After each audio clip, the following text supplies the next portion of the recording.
Hello students. तो ये 8th class का जो है एक मैं आपको पेपर्स के जो ग्रामर का सेट दे रहा हूँ। तो इसमें जितनी भी पॉसिबिलिटीज़ होती हैं, जितने भी क्वेश्चन इसमें जिस टाइप के भी आ सकते हैं, उनका एक पूरा सेट आपको दे रहा हूँ। तो पहला क्वेश्चन आता है, fill in the blanks with suitable articles from the alternatives given below. तो इसमें आपको आर्टिकल्स भरना है। तो आर्टिकल्स भरने के लिए क्या होता है, अगर आपको कुछ नहीं करना, कोई रूल्स याद नहीं करने, सिर्फ ये देखना है किसी का साउंड अगर ए, आ, ई और एह तक में आता है तो आप यहाँ भर देंगे ए एन। तो यहाँ पर आप पुट करेंगे एन। और अगर किसी का साउंड अगर आता है आपका कै, खे, गे, गे तक आता है, तो आप यहाँ पर लिखेंगे ए। और कोई भी इम्पोर्टेंट हो या फेमस हो या कोई भी मतलब इस तरह से हो जो वेल नोन हो, तो उसकी जगह आता है आपका द। बस ये 3 रूल्स आपको याद करने हैं और आर्टिकल्स में आपको कहीं कभी भी गलती नहीं होगी। चलिए अब हम करते हैं इस क्वेश्चंस को। तो हमारे पास पहला आता है, he gave me dash useful book. तो यूजफुल में हम यूज आ गया, यूजफुल आ गया। तो पहला जो साउंड बन रहा है वो ये का बन रहा है, और ये जो आता है वह कै खे गे की ध्वनि में आता है, साउंड कै खे गे की बनती है। तो यहाँ पर आपका जो आंसर होगा वो ए ठीक होगा। देखिए second, there is dash ink pot on the table. तो यहाँ पर ये इंक पोट में पहले ध्वनि आ रही है ई की, तो यहाँ पर क्या लिखेंगे, एन आ जाएगा आपका। अभी मैंने आपको बताया था उस हिसाब से यहाँ पर ई आएगा। तीसरा है dash earth moves round the sun. तो अर्थ काफ़ी इम्पोर्टेंट है, तो इसलिए यहाँ पर द का यूज होगा, तो यहाँ द आएगा। नेक्स्ट दे रखा है, ही सा डैश ओवल आपका आ गया। ओवल्स में ध्वनि आ रही है ओ की, तो यहाँ पर आ जाएगा एन, तो इसका आ जाएगा he saw an owl flying at night.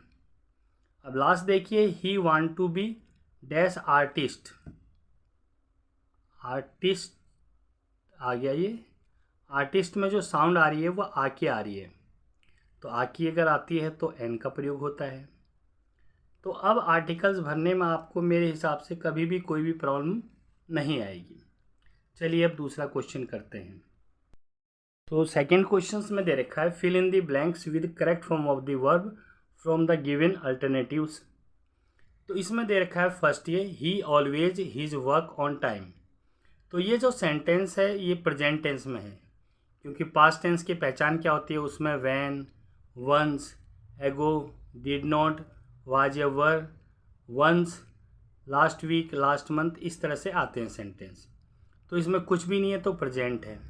तो ही ऑलवेज डैश, यहाँ पर आपको डू भरना है verb, his work on time, वो अपना समय पर काम करता है। तो सिंपल सेंटेंस है, ही आपका सब्जेक्ट है, सिंगुलर है। तो जब सिंगुलर होता है तो वर्ब की फर्स्ट फॉर्म के साथ एस लगता है। तो प्रेजेंट टेंस में आप लोगों का ये है। तो यहाँ पर क्या आ जाएगा, डू का आ जाएगा डज। तो यहाँ पर इसका आंसर जो होगा वो डज होगा। अब यहाँ पर हमने एस या ई एस लगाते हैं, तो ई एस क्यों लगाया, क्योंकि वर्ब के लास्ट में ओ है। अगर वर्ब के लास्ट में आपका S H, C H, X, O, अगर ये चीज़ें हो तो ई एस लगता है, और रेस्ट के साथ एस का प्रयोग होता है। तो यहाँ पर लग जाएगा डज। अगला है, we dash to Delhi last year. तो लास्ट ईयर ये आपको दे रखा है, लास्ट ईयर का मतलब होता है पिछले साल। तो ये इंडिकेट करता है पास्ट टेंस है। कभी भी पास्ट टेंस में सिंपल सेंटेंस हो पास्ट टेंस में कभी भी अगर सिंपल सेंटेंस हो तो सब्जेक्ट के बाद वर्ब की सेकंड फॉर्म लगती है, चाहे सब्जेक्ट आपका सिंगुलर हो चाहे प्लुरल हो। तो वी के साथ यहाँ पर वर्ब दे रखी है गो, गो की सेकंड फॉर्म आ जाएगी वेंट, तो यहाँ पर वेंट आ जाएगा। तीसरा दे रखा है she dash already dash the answer, तो इसमें भी ऐसा कोई इंडिकेशन नहीं है कि ये पास्ट टेंस हो। तो ऑलरेडी जब आता है तो परफेक्ट टेंस होता है, और परफेक्ट टेंस में हैज़ या हैव प्लस वर्ब की थर्ड फॉर्म लगती है। अब यहाँ पर देखिए ये आ जाएगा सी के साथ हैज़ लगता है, क्योंकि ही सी इट या कोई नाउन या सिंगुलर हो तो उसके साथ हैज़ लगता है, और रेस्ट के साथ यानी कि सेज जो होते हैं यू वी दे, इसके साथ आपका हैव लगता है। तो यहाँ सी है तो यहाँ आ जाएगा आपका हैज, और वर्ब की थर्ड फॉर्म आ जाएगी फाइंड का फाउंड। नेक्स्ट चौथा क्वेश्चन दे रखा है इसकी का the bell dash when the teacher entered. तो यहाँ पर जो सेंटेंस कंप्लीट है पहले उसका बना लेते हैं। व्हेन द टीचर एंटर्ड, तो एंटर्ड वर्ब की सेकंड फॉर्म है, तो ये पास्ट इंडेफिनिट टेंस है। तो यहाँ पर क्या आ जाएगा कि व्हेन द टीचर एंटर्ड, जब अध्यापक ने प्रवेश किया। द बेल घंटी बजती थी, बज रही थी या बज चुकी थी, तो बज रही थी ज़्यादा सूटेबल है। जब रहा था रही थी आता है तो वाज या वर प्लस वर्ब की फर्स्ट फॉर्म प्लस आईएनजी का प्रयोग होता है। तो द बेल सिंगुलर है इसलिए यहाँ पर आ जाएगा वाज, और यहाँ पर आ जाएगा रिंग है तो रिंगिंग, तो इसका वाज रिंगिंग आ जाएगा। अगला दे रखा है आपको ही dash a book at this moment. जब भी ये वर्ड्स आता है किसी सेंटेंस में एट दिस मोमेंट या वंस, तो ये कंटिन्यूस का बोध कराता है। अब ये ध्यान रखना है कि ये कंटिन्यूस है प्रेजेंट में या पास्ट में है, तो इसके लिए आपको देखना है पास्ट का कोई भी वर्ड जिसमें नहीं है, जैसे once, ago, did not, was were, verb की सेकंड फॉर्म वो तो नहीं दे रखी है इसमें, इसलिए यहाँ पर ये प्रेजेंट कंटिन्यूस है। तो इसमें is am are plus verb की फर्स्ट फॉर्म प्लस आईएनजी आता है। ही सब्जेक्ट है, ही के साथ हमेशा इज आता है, तो यहाँ पर आ जाएगा इज रीडिंग, तो आपका सी पार्ट्स ठीक है, तो इज रीडिंग। तो ये मैंने लिख दिया है, यहाँ टिक मार्क नहीं लगाए हैं। तो पहले का बी पोर्शंस ठीक है कि डज मैंने बताया है, तीसरे का वेंट ठीक है, सी पोर्शन ठीक है, चौथे का आपको मैंने बताया कि हैज़ फाउंड आपका ए पोर्शन ठीक है। इसमें से आपको मैंने बताया है वाज रिंगिंग, तो यहाँ पर वाज रिंगिंग नहीं दे रखी है। तो अब ये कंटिन्यूस में नहीं है क्योंकि हमें मैच भी करना है, उसके हिसाब से चलना है। तो यहाँ पर एक है व्हेन द टीचर एंटर्ड, जब अध्यापक ने प्रवेश किया, घंटी बजी, बजी सूटेबल लग रहा है, जब बजी आ रहा है तो रंग की सेकंड फॉर्म रिंग की सेकंड फॉर्म रेंग आ जाएगा, तो यहाँ ये ठीक है आपका। तो हालांकि होना ये चाहिए था वाज रिंगिंग, मगर यहाँ पर ऑप्शंस में नहीं दिया हुआ है, इसलिए यहाँ पर ये रेंग आ जाएगा जब घंटी बजी अध्यापक ने प्रवेश किया। तो अगला क्वेश्चन से रखा है ये कंजक्शंस हैं। Tick the appropriate conjunctions from the given alternatives and fill in the blanks. जैसे पहले में दे रखा है he failed, he did not study, वह फेल हो गया, dash he did not study, तो बिकॉज का मतलब क्योंकि होता है, बट परंतु होता है, और या सो इसलिए। तो यहाँ पर क्या आ जाएगा, ही फेल्ड वह फेल हो गया क्योंकि ही डिड नॉट स्टडी, और क्योंकि के लिए आता है आपका बिकॉज। अगला देखिए ये दे रखा है do you prefer cricket dash football. यहाँ पर दो चीज़ों को प्रीफर करने के लिए उसने दिया है, तो क्रिकेट और फुटबॉल, और या का मतलब होता है या, और मीन्स या, आपका सी ऑप्शंस ठीक है। तीसरा दे रखा है ही वर्कड हार्ड, उसने कठिन मेहनत की, डैश ही माइट सक्सीड, जब भी यहाँ पर वर्ब की सेकंड फॉर्म हो तो उद्देश्य है आपका ताकि वो सफल हो सके, उसने कठिन मेहनत की क्योंकि वो सफल हो सके। जब उद्देश्य होता है तो यहाँ सो दैट आएगा, तो सो दैट यहाँ पर आपका दे रखा है ए ऑप्शंस में। अगला है ही केम लेट, वह देर से आया। ही अपोलाइज, उसने गलती की माफ़ी मांगी। तो क्यों वह देर से आया, इसलिए, तो इसलिए को हम क्या करते हैं देयरफॉर। ही केम लेट, वह लेट आया, देयरफॉर ही अपोलाइज। नेक्स्ट दे रखा है सी इज़ क्लेवर, वह चतुर है।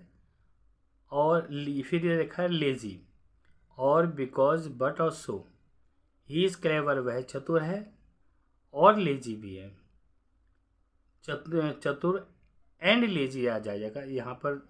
क्या आ सकता है आपका ही इज़ क्लेवर, वह चतुर है, और तो नहीं आएगा, बिकॉज भी नहीं आएगा, बट ज़्यादा सूटेबल लग रहा है। He is clever but lazy, वह चतुर है परंतु आलसी है। तो यहाँ बी आपका, सी आपका ऑप्शन राइट है। तो अगला क्वेश्चन, फोर्थ क्वेश्चन दे रखा है fill in the blanks with suitable adjectives from the alternatives given below. यहाँ अल्टरनेटिव दे रखा है, इसको आपको भरना है। Ramesh is dash than Suresh. तो इसके कुछ रूल्स आपको बता दूं मैं, जिससे आप किसी भी कंजक्शन को ईजिली भर सकते हो ऐसे सेंटेंस वाले। पहला रूल्स तो ये है, खालिस्तान के बाद अगर देन आ गया तो आप यहाँ पर रखेंगे कंपैरेटिव डिग्री। कंपैरेटिव डिग्री, और कंपैरेटिव डिग्री की पहचान ये है, उसके लास्ट में या तो ई आर होता है या फिर वहाँ पर आ जाता है मोर प्लस में वर्ड जो गिवन है वो।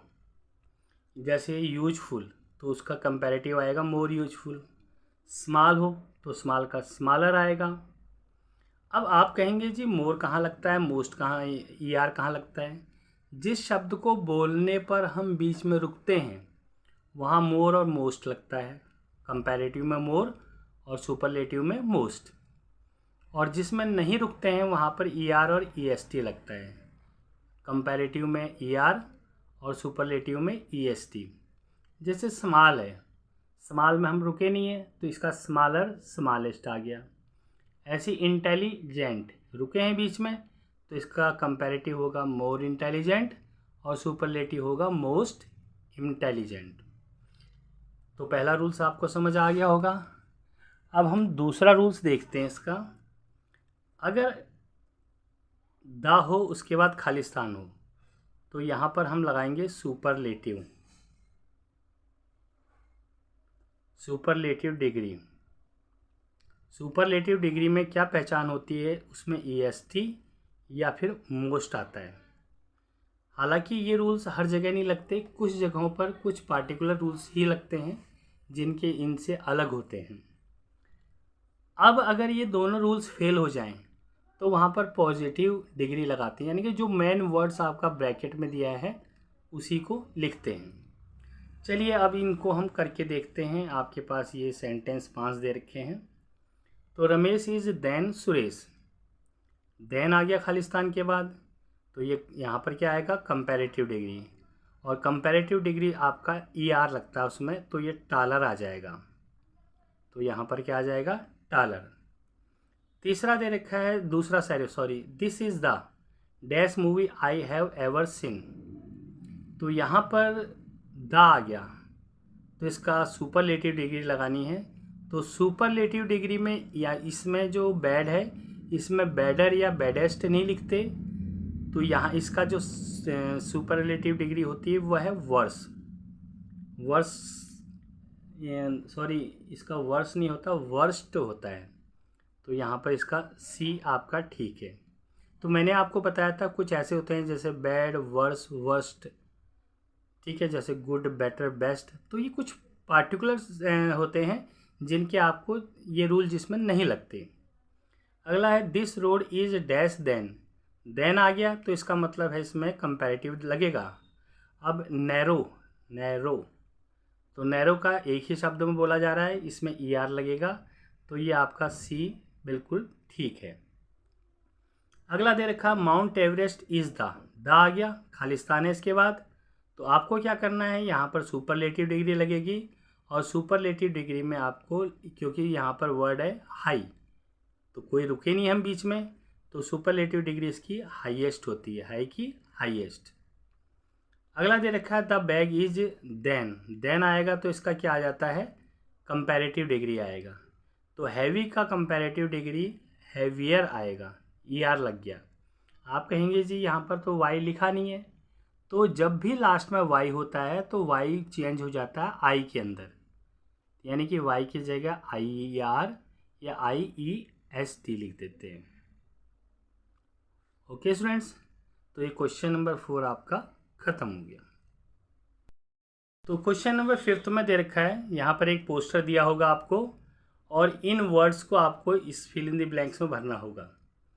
तो ये न्यू सिलेबस के अकॉर्डिंग मैं आपको सिलेबस करवा रहा हूँ, जो भी 2-3 सालों में क्वेश्चन आए हुए हैं वही ये आपके हैं। तो पहला देखिए आपको भरना कैसे है। पहले में दे रखा है प्लांट्स मोर ट्री, यहाँ पर दे रखा है वी शुड मोर ट्री, तो मोर ट्री तो आ चुका है, यहाँ प्लांट नहीं आया है, तो यहाँ पर लिखेंगे आप प्लांट। तो we should plant more tree, हमें ज़्यादा पेड़ लगाने चाहिए। एंड और the use of plastic, use of plastic आपका आ चुका है, तो यहाँ रिड्यूज आ जाएगा, तो यहाँ पर रिड्यूज आ जाएगा, इस तरह से यहाँ पर भरेंगे। अगला है ऑलवेज डैश्ड वेस्ट, तो ये वेस्ट आ गया यहाँ पर, तो यहाँ पर रिसाइकिल बचा हुआ है, तो यहाँ पर लिखेंगे आप सेकंड वाले में रिसाइकल फर्स्ट में, और सेकंड में एंड सेव, सेव के साथ वाटर आया हुआ है, और यहाँ पर आ जाएगा आपका वाटर। तीसरा दे रखा है आपको यूज डैश ट्रांसपोर्ट, यूज क्या है, पब्लिक ट्रांसपोर्ट, तो यूज भी आ चुका है उसमें, ट्रांसपोर्ट भी आ चुका है, बट पब्लिक नहीं आया है। तो आप क्या करेंगे, यहाँ पर एक तो आ जाएगा पब्लिक, इस तो use public transport and that's the way to a future, तो फ्यूचर में यहाँ पर क्या दे रखा है, यहाँ पर फ्यूचर से पहले है ग्रीन, तो यहाँ पर आ जाएगा आपका ग्रीन फ्यूचर। अगला दे रखा है find 2 words from the poster that are synonyms of protect, protect का मतलब होता है सुरक्षा करना, बचाना, तो इसके 2 सेंटोनियम्स आपको बताने हैं। तो पहला तो इसका सेंटोनियम्स क्या हो सकता है, सेव, बचाने को कह सकते हैं हम लोग सेव, जो कि इसी में से छांटने हैं आपको। दूसरा आपका आ गया रिड्यूज, ये इसके सिनोनिम्स हो जाते हैं। अगला दे रखा है the poster tell us about the, जब भी इस टाइप का क्वेश्चन आ जाए किस बारे में बता रहा है, यहाँ किस चीज़ के लिए, आप ये पोस्टर की जो हेडिंग है वो देखते हैं। तो यहाँ पर क्या आ जाएगा, इन्वायरमेंट, ये दे रखा है आपका, ये क्या दे रखा है the poster tell us about saving, किस चीज़ को बचाने के लिए कह रहा है, इन्वायरमेंट, तो यहाँ पर आ जाएगा इन्वायरमेंट फॉर ए बेटर, और यहाँ पर आ जाएगा फ्यूचर, क्योंकि फ्यूचर के लिए बचाने के लिए है ना ये, तो यहाँ पर फ्यूचर आ जाएगा। तो देखिए ये क्वेश्चंस आपका 5th है, तो बिल्कुल लेटेस्ट है, आपने किया नहीं होगा, मगर देखिएगा 8th क्लास में पिछले 5 सालों के आप पेपर देखेंगे तो ये आए हुए हैं।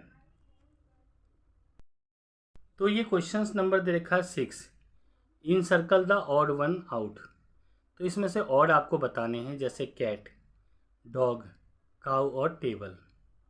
तो कैट भी, डॉग भी और काऊ भी एनिमल्स है, बट टेबल तो एनिमल्स नहीं है ना, तो यहाँ पर क्या करना है, इन सर्कल द ऑड वन, तो ऑड आपका ये टेबल आ गया।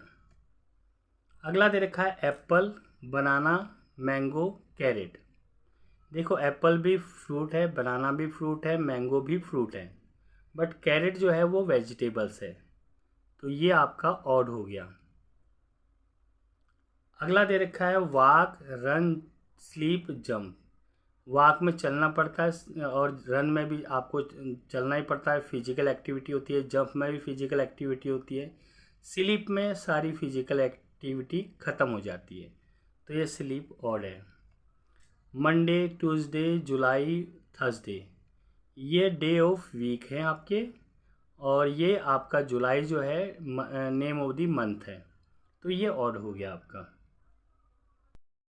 तो नेक्स्ट क्वेश्चन नंबर 7 दे रखा है, there is an error in each line in the paragraph given below, identify the error and write the correction against it, one has been done for you. तो पहले में दे रखा है Ravi walk to the school every day. यहाँ पर ये देखिए वॉक के साथ वॉक्स लगाया हुआ है। होता क्या है, ये सेंटेंस आपका प्रेजेंट टेंस में है, तो प्रेजेंट टेंस में है तो सब्जेक्ट के बाद वर्ब की फर्स्ट फॉर्म प्लस एस या ई एस लगता है। अभी इस चीज़ का मैंने करेक्ट फॉर्म दी वर्ब्स में उसके रूल्स बताए थे, सेम रूल इसमें भी लगते हैं। तो यहाँ पर वाक का वाक्स आ जाएगा, यानी कि पहली लाइन में जो है आपका ये वाक गलत है और इसकी जगह वाक्स आ जाएगा। क्यों? क्योंकि यह रवि सिंगुलर है। Second, he carry his book in A small bag, तो ही आपका फर्स्ट, ये आपका जो है वो क्या है, सिंगुलर है। कैरी, कैरी के साथ एस या ई एस लगना चाहिए था।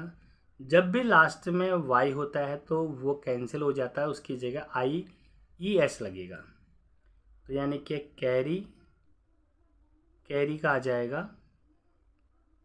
कैरीज। नेक्स्ट दे रखा है ही मीट। अब यहाँ पर देखिए वही सिंगुलर है और यहाँ मीट है, वर्ब की फर्स्ट फॉर्म है, तो ये मीट गलत है। मीट की जगह आ जाएगा आपका मीट्स, क्योंकि लास्ट में टी है इसलिए एस लगेगा। अगर लास्ट में O, C H, X, S X हो तो ई एस लगता है। तो यहाँ पर मीट गलत है और इसमें क्या, कैरी गलत था। अगला आ जाता है they talk happily until they reach. तो यहाँ पर देखिए दे आपका जो है वो प्लूरल्स है, तो इसके साथ टॉक्स है, एस नहीं आना चाहिए, एस तो सिंगुलर के साथ लगता है, तो यहाँ पर टॉक्स की जगह आ जाएगा टाक। नेक्स्ट हमारे पास क्या आता है, ही एंटर। एंटर गलत है क्योंकि ये सिंगुलर है, तो यहाँ पर एंटर की जगह आ जाएगा एंटर। एंटर आ जाएगा E N T R E R, enter, तो यहाँ पर एंटर्स आ जाएगा, एस लग जाएगा। एस क्यों लगेगा? क्योंकि यहाँ पर ही आपका सिंगुलर है। नेक्स्ट क्वेश्चन नंबर 8 दे रखा है tick the correct preposition from the given alternatives. तो इसमें आपको प्रीपोजिशन जो है करेक्ट फिलअप करनी है। तो ही इज़ फॉन्ड, फॉन्ड का मतलब शौकीन होता है म्यूजिक, तो वह संगीत का शौकीन है। और ऑफ का मतलब होता है का, के की, तो आपका बी ऑप्शंस बिल्कुल राइट है। अगला है the books is laying dash the table. Table के ऊपर है और कोई सी चीज़ के ऊपर आता है तो वहाँ पर आपका ऑन आता है, तो यहाँ पर आ जाएगा आपका ऑन। तीसरा दे रखा है ही इज़ सीनियर, तो इसमें आ जाता है ही इज़ सीनियर और सीनियर के साथ हमेशा टू आ जाता है, तो सीनियर टू मी। अगला दे रखा है he was absent from the class, तो क्लास से एब्सेंट है ना, फ्रॉम का मतलब होता है से। अगला दे रखा है वी आर वेटिंग फॉर। कभी भी वेट वर्ड्स आता है तो वेट के बाद फॉर ही आता है, तो ये प्रीपोजिशंस है, तो बड़े इजी हैं। तो ये करेक्ट फॉर्म दी वर्ब्स दे रखी हैं, तो यहाँ पर आपको फिल करने होंगे आपको, तो इस तरह से आ सकते हैं। ये ज़रूरी नहीं कि पहले ही फर्स्ट फॉर्म, किसी में सेकंड फॉर्म दे देगा फर्स्ट और थर्ड बताना है, किसी में थर्ड दे देगा फर्स्ट और सेकंड बताना है, किसी में फर्स्ट देगा सेकंड और थर्ड बताना है, तो इस तरह से ये आ जाते हैं। रन है, रन की सेकंड फॉर्म होती है रेन। और थर्ड फॉर्म होती है रन। ये आपको याद रखने पड़ेंगे, तभी ये क्वेश्चन हो पाएंगे। तो आप 50 फैमिलियर करेक्ट फॉर्म दी वर्ब्स आप याद कर लीजिए जो कॉमन यूज होते हैं, तो आपको उसी में से ही सारे आ जाएंगे। बुल्ट है, बुल्ट का यहाँ पर क्या आ जाता है, सेकंड फॉर्म होती है बुल्टी, टी लग जाएगा, डी हट जाएगा, और यहाँ पर इसका थर्ड फॉर्म भी यही आता है। अगला कैच है, कैच का कॉट, और थर्ड फॉर्म भी कॉट, तीनों फॉर्म में यही होती हैं। स्लीप, स्लीप की सेकंड फॉर्म होती है स्लेप्ट, और थर्ड फॉर्म भी स्लेप्ट ही होती है। नेक्स्ट दे रखा है टीच, टीच का क्या आएगा, टॉच, TAUGST, और थर्ड फॉर्म भी इसकी टॉच ही होती है। ये करेक्ट फॉर्म दी वर्ब्स आपकी हो गई। तो मैंने आपको बताया इस क्वेश्चंस को करने के लिए मिनिमम 50 करेक्ट फॉर्म दी वर्ब्स जो डेली यूज होते हैं उनका आप स्टडी कर लीजिएगा। तो ये नेक्स्ट क्वेश्चन नंबर 10 दे रखा है, fill in the blanks with suitable modals, word जो भरने हैं। You dash finish your homework before playing, तो इसमें आ जाएगा आपका you dash finish your homework before playing. तो यहाँ पर शुड आएगा, शुड का मतलब चाहिए होता है। You should finish your homework, तुम्हें अपना होमवर्क ख़त्म करना चाहिए बिफोर प्लेइंग, खेलने से पहले, तो आपका शुड ज़्यादा सूटेबल है। अगला he dash be reading a book now, अब वो एक किस पुस्तक पढ़ रहा है, तो यहाँ संभावना है, तो संभावना में हमेशा पॉसिबिलिटी में मे का यूज होता है। अगला दे रखा है आपको कि we dash go to picnic next week, तो ये नेक्स्ट वीक आ गया, फ्यूचर को इंडिकेट करता है। फ्यूचर में देखिए आई और वी सब्जेक्ट हो तो वहाँ पर लगता है आपका शैल, और रेस्ट के साथ हमेशा विल का प्रयोग होता है, तो वी यहाँ पर आ जाएगा शैल, शैल आपका ठीक है। अगला दे रखा है she dash not speak loudly in class, तो यहाँ पर क्या आ जाएगा, शुड या मस्ट नॉट, तो ये हमें देखिए शुड वहाँ जहाँ फ़र्क पड़ता नहीं है, मस्ट वहाँ फ़र्क पड़ता है, तो she must not speak loudly in class, class में तेज़ नहीं बोलना चाहिए, फ़र्क पड़ेगा, टीचर पिटाई कर देगा या फिर शोर हो जाएगा, तो यहाँ मस्ट नॉट ज़्यादा ठीक है। I dash help you with this problem, तो यहाँ पर क्या जाएगा, आई के साथ क्या लगता है, I dash help you with this problem, इस समस्या में मैं तुम्हारी मदद करूँगा, तो ये फ्यूचर को इंडिकेट कर रहा है। और आपका देखिए आई के साथ हमेशा शैल लगता है, मगर यहाँ दृढ़ निश्चय है, इसने कहा है कि I dash help you with this problem, तो इसमें आपका विल आएगा। उल्टा होता है जब कभी दृढ़ निश्चय हो, आदेश हो, वचन हो, तो यहाँ अपोजिट यूज हो जाता है, आई और वी के साथ विल और रेस्ट के साथ सेल, तो यहाँ पर विल आपका यूज हो जाएगा। तो स्टूडेंट्स ये सारे क्वेश्चन जो हैं वो 10 के 10 मैंने आपको वो क्वेश्चंस दिए हैं जो मोस्टली ज़्यादातर 3-4-5 सालों में जो है वो 8th क्लास में मिड टर्म में आए हैं, तो इनकी प्रैक्टिस कर लीजिए। आज मेरी इसकी 8th क्लास की फर्स्ट वीडियो है, ऐसे ही मैं आपको एग्ज़ाम्स तक कई वीडियो भेजूंगा, उनकी प्रैक्टिस कर लीजिए, 100% उससे ही रिलेटेड आएगा।